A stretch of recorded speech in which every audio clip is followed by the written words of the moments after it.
Hello world, and welcome back to What If Deku had killed Shigaraki. We are continuing with part 3. An arm of the Nomu, muscular, grotesque, ingrown, falls, slathered by the fire, onto the ground as it thuds against it.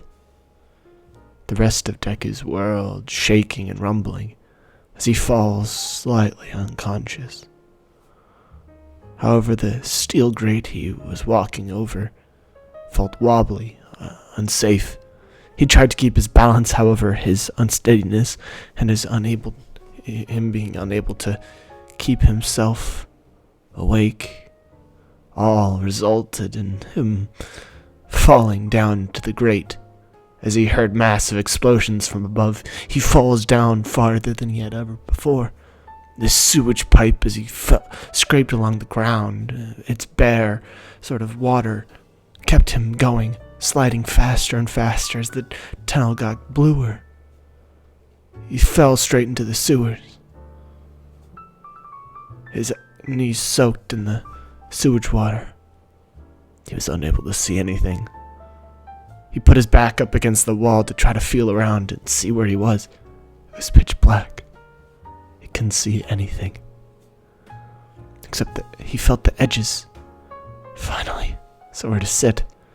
About knee height, he was able to sit up against those and rest his head against the wall to rest. But he was woken up again. A man touched his arm. Something. Maybe not a man, maybe a being. He couldn't do anything. His body was physically unable to move. So he let go. He accepted his life as dead. No, you idiot! You're supposed to get us both out of here. You're the hero, after all. Deku finally realizes that it isn't here to harm him. Unlike what he would expect. He opens his eyes to see a shriveled man, one unable to eat. His jawbones seemed to extrude from the rest of him, as his vertically shaped face seemed menacing. And yet he seemed almost, excited. The opposite of what you would expect of him. He was hunched over, with a katana to his side. However, he wore scraps of clothing all around him, cuts and bruises all over his face and body. He looks like me.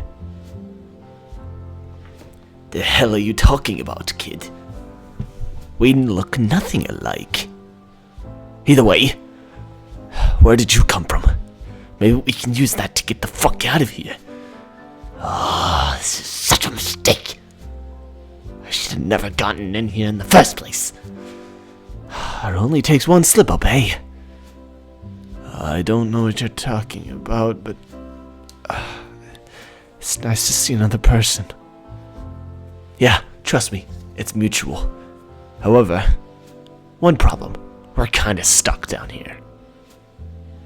What are you talking about? We are stuck down here. The sewers are bolted down. Just let me rest, old man. Don't you understand? As he grabs onto his collar and brings him to him. He sees his face more in the light, able to uncloak his whole, body in the light from the blazing fires above them. Surely the hero was causing. Suddenly, this man's wild grazing hair reflects against the supple light that was given off from the explosions. That's our ticket out of here, kid. Maybe. I was doing something before this. Something important, I have to make my way up there. No matter what. Don't worry. I'll be the hero this time. Finally. As Deku's just like, yeah, do whatever. as he falls down to the ground, unable to move his body anymore, physically paralyzed from the battle before, and using his blood like that. Several hours go by as he wakes up again. It was light. It seemed to be the morning. The sun shined through the grates. His knees still covered knee-deep in the sort of brownish water. However, this time he was staring face to face with an alligator. One of about 12 foot in length. Massive size for one of those things. I didn't seem to notice him yet. I was simply looking around. He was asleep, bathing in the sunlight from where the crate had came in. The man that he had seen before was sitting, sleeping right in front of the grate, his hands at work at the grate. Blood streamed down from his hands and connected all the way down to his thigh, and then all the way down to his shoes that were all roughed up. Designer shoes. Seemed like he was a sport guy before this, but was on his way to proper work. Looks like he was giving chase to something. Wait, why am I thinking like this? Why is my mind so different all of a sudden? And why is the blood so tasty? What am I doing? As he realizes that he was opening his mouth to try to eat the blood. One little taste wouldn't hurt. Am I just hungry? He covers his mouth with his right hand and bites down onto it. He looks at himself in anguish and then looks back to the alligator, realizing that he was making quite a lot of noise. Now it was trained onto him. It was staring at him, opening its mouth wide and snapping at him a little bit, and then bringing itself back. Seemed protective. As he backed off, it slipped off into the stream, following the grate all the way down to the city area. Deku tried to tap the man's shoulders. As the man wakes up like, oh, as he jams the screw that he had found harder against the crate, and then pulls it up to Deku's throat, almost in deadly killer style, so fast that he couldn't even notice. Greater than any villain that he had ever fought. Oh, sorry, kid. It's just my natural reaction. I'm sorry. It's fine. You scared me. Oh. As Deku and him have this moment of silence. I was trying to unscrew the crate, but I don't think I can. I need great force to make it happen. I was Olympian before this. One of the greatest humans in the world without a quirk. Well, at least one that didn't go towards my physical ability. I always wanted to be a hero, but they wouldn't let me.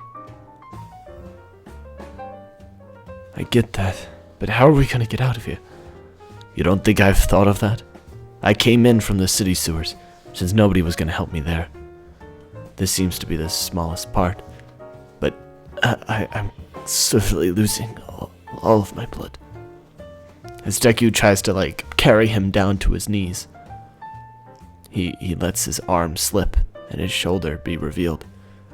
The scars that he had received and the blast that had happened on his left shoulder had left his left shoulder and skin on there exposed. As he sat him down, the man's eyes suddenly ignited. What was your name? What? What was your name, young lad? My name is Izuku Midoriya. Izuku. What you have down to your right arm is something horrible. something intolerable. What are you talking about? You know about this? Oh boy. You have come to the wrong place to solve that issue. I have experienced it myself, boy. However, there's no time for that. Rest for a few minutes. I'll hunt down what I can. I saw an alligator before. Good, boy. Where'd it go? Down, as Deku loses most of his, focus as he falls down to the ground. The man immediately starts running after where he had pointed. Deku awakens again as he says, I got it, Deku! I got it! Holding a large piece of meat in his hand. He starts up a fire immediately, hitting together and starting up a match that he had found in the sewers. However soggy it was, he had dried it up using his shirt and starts up a fire using some of the dam that he had found before. He roasted over the spit, trying to keep Deku awake. However, Deku was slowly losing consciousness. He force-fed Deku even though he was unable to say anything or eat anything. He started chewing up the food for him, then spitting into a bowl and force-feeding it. Deku several days later wakes up to find, nothing there.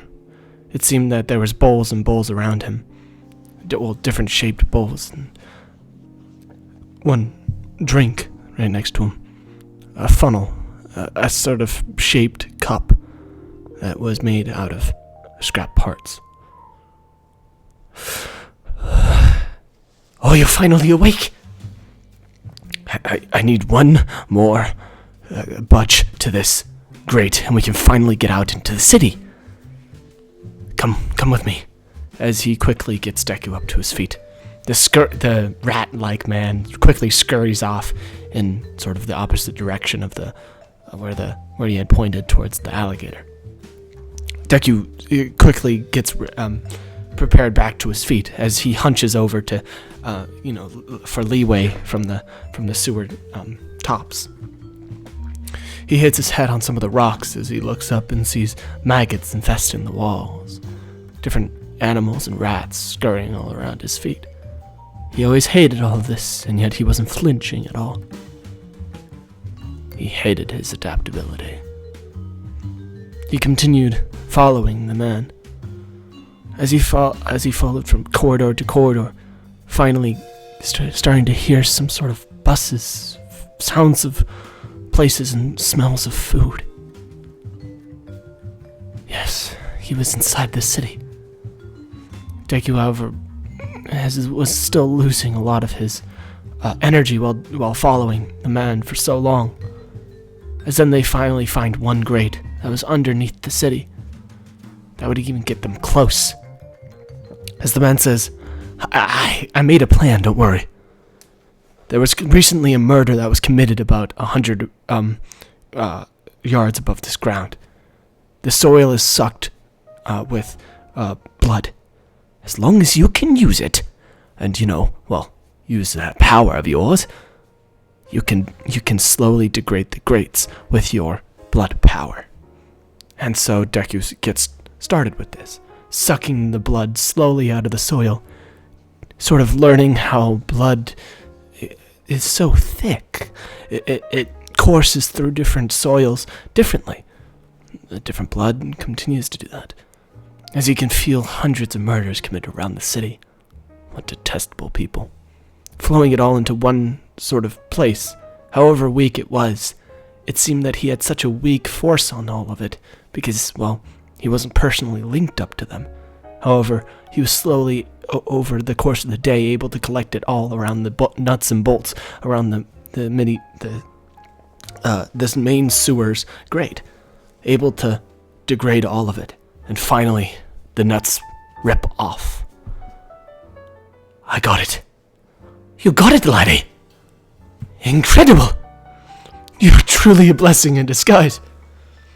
I thought I would be taking care of you forever. Alright. Right as we get up to the city, we might need, well, extra help. Can you collect the rest of the blood that you have gained over the years, however? The ones that you had left back there, as Deku closes his eyes, trying to focus on where his blood was. It seemed that he could suck up the blood of the alligator, and his own. It slowly courses along the sewers, ingraining into the water as it flowed even faster through the water. It flowed faster through water than air, and seemed to come to him almost instantaneously, ejecting into his arm and continuing into his body. Why did he have so much blood? Well, that's because you clearly murdered somebody, as you have the arm. How did you know about that? The arm comes with it, child. Now, let us get going. I have a family to meet again, unlike you probably, as you have run away from home, from that plane crash, correct? I heard it all. Alright. Ready, laddie? Yes, sir. No. We have gotten too close for you to call me sir. Would be better. How about my first name, then? Chizom. I know, something that you wouldn't expect from somebody in the United States. Actually, I'm not from it. I started out in Japan. However, I had to leave for less than circumstantial. Either way, let's unhinge this. Great. 3, 2, as, Deku grips onto the rust. As it courses through his fingers, he cringes, however. He forces his way through it, causing the blood to flow through both of his hands. It causes more power to be forced into them as they unhinge it from the bolts, immediately causing sort of a mini explosions inside those, as it bursts up and also carries Chizome with it. Chizome is like, "Whoa, kid! You're more powerful than I remembered. No wonder. It was totally worth it. Now, could you mind setting me down?" As he sets Chizome down, Chizome gets onto his feet, saying, "Thank you." Oh, finally, we're out. As Chizome's like, "Oh, right, clothes." As he looks up and down on Deku, Deku's like, "Hey, my clothes are perfectly normal. For sewer rats. Whatever. I don't have any money, though. Do you have any, old man?" "I'm not that old." Well, probably not as old as you, but... Fine, I'll pay. My thanks for you helping me. Of course. Deku nods as they walk into the city. The bustling life, so much air, this new free air, no smell of rats and molding. The blood had consumed his senses for so long, he felt connected much more than before.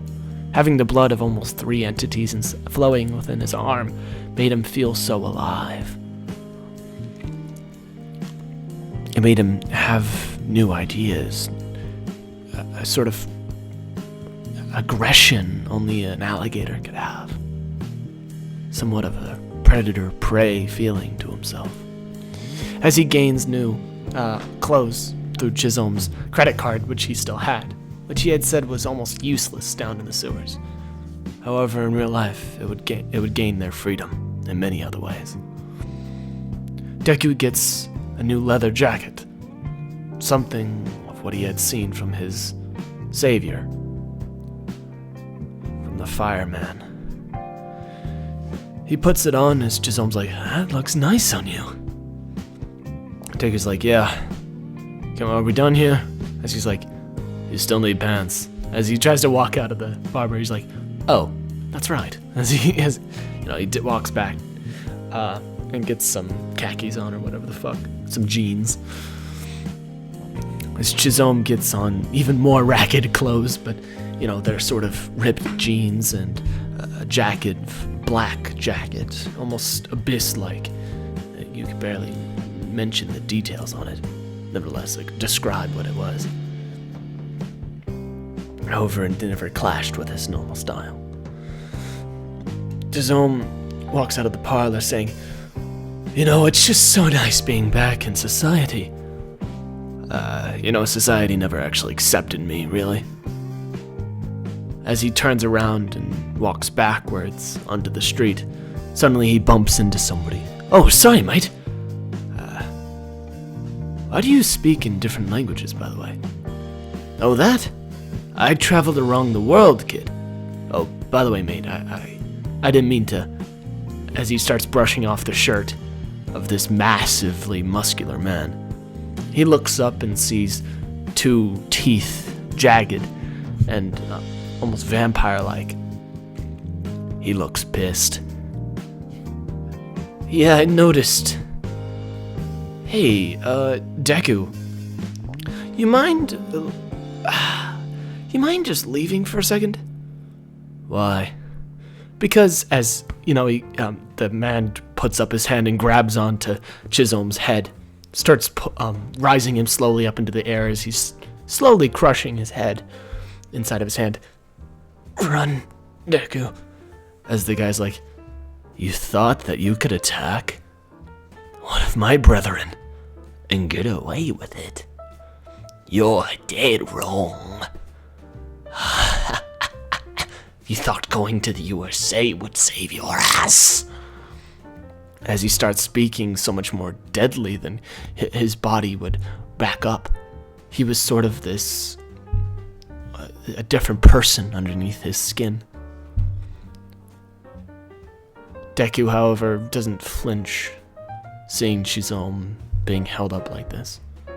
As all the crowd disperses from them, these many seconds would take very long inside both of their hearts. Chizome says, "Kid, you gotta..." "If I save you, will you tell me about the arm?" "Fine. Yeah, okay. Just please save me." Deku's like, "Alright." As he raises up his arm slowly. "And no funny business, you understand?" And then blood starts to course up his pant leg. All around him, blood starts to flood into his arm, and then onto his face as he tries to rip it off of him. However, nothing is done. It's liquid. It flows straight through all of his attacks. Even though his bite was immeasurably powerful, it didn't matter. Even the shockwaves that he created by smacking it off of his body wasn't enough to save him, as it starts to flood into his mouth and choke him as he's brought down to the floor. As Deku starts to get in the power of his circulation, he rises up his hand, clenches down as it stops the man's whole body in place. He tweaks it to the left. As he tweaks his hand to the left, it tweaks the man's head to the left, and to the right, to the right. And then he snaps his hand backwards, completely twisting the man's head back. All the way back. Chizome was brought to his knees, behind the power and the blood that he had collected. The man's body was his now. He seated the body within the ground, as it slowly crumpled away from the ground. The blood commanded the ground to open and shed, and then recombine after the body was built underground. And then all the blood was siphoned from his body, out and dispersed. As the city scene was horrifying, as everybody takes pictures and videos of the horrifying blood. However, Deku wasn't actually captured inside of it. He wasn't talking to the man or nothing. They thought Chizome did it. Chizome gets up and she's like, "Oh, that's one way to do it. I didn't mean kill him. He said that's what you did to his comrade. He was Russian. He was a spy that was working inside of UA. That man worked inside of UA. He didn't seem powerful. He was one of the top 10 heroes. Well, he isn't anymore. Let's go." As Chizome, walks behind Deku, as Deku walks and, you know, just like goes down to like a cigarette parlor and gets a cigarette because, well, he wants to forget some shit. As, you know, his sort of arm starts to command him. As the man that he had killed had a sort of cigarette addiction to himself. After all, he was from the Russian embassy. They kind of run off of cigarettes down there. Well, over there, really. And, you know, he gets this sort of cigarette addiction now. I think I'll end it off there. Thank you so much for watching. This has been a fun one. A terrifying one, but a fun one. I know I've been a little bit over the time, and I'm just padding it out now. I'm so sorry. I'll be seeing you guys next time. I've enjoyed this one. Actually, I really think that, you know, the Deku in this timeline is going down a bad road. You know, we all know that.